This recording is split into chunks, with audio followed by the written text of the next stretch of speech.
2000 మే 11 నాటికి భారతదేశ జనాభా 100 కోట్లయింది. మరి 2000 మే 11 నాటికి భారతదేశ జనాభా 100 కోట్లయింది. ఆస్తని ఒక పాప జన్మించటంతో భారతదేశ జనాభా 1 బిలియన్ అయింది. 1 బిలియన్ అంటే 100 కోట్లయింది. కానీ 1996 నుంచి 2051 మధ్య కాలంలో భారతదేశంలో 712 మిలియన్ల జనాభా పెరుగుతుందని మనకు అంచనా వేయటం జరిగింది.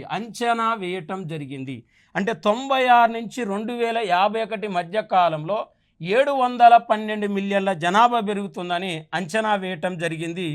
మనం ఇక్కడ ఈ 712 మిలియన్లలో మెయిన్గా బీహార్,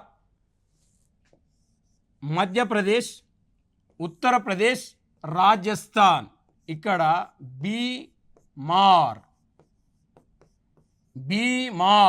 అంటే బీహార్, మధ్యప్రదేశ్, రాజస్థాన్, ఇక్కడ ఉత్తరప్రదేశ్, బీమారు ఉత్తరప్రదేశ్, ఈ 4 రాష్ట్రాల్లో 472 మిలియన్ల జనాభా పెరుగుతుందని అంచనా వేయటం జరిగింది. ఈ 4 రాష్ట్రాలు. అయితే ఒక ఉత్తరప్రదేశ్ రాష్ట్రంలో మాత్రం 284 మిలియన్ల జనాభా పెరుగుతున్నట్లు అంచనా వేయటం జరిగింది.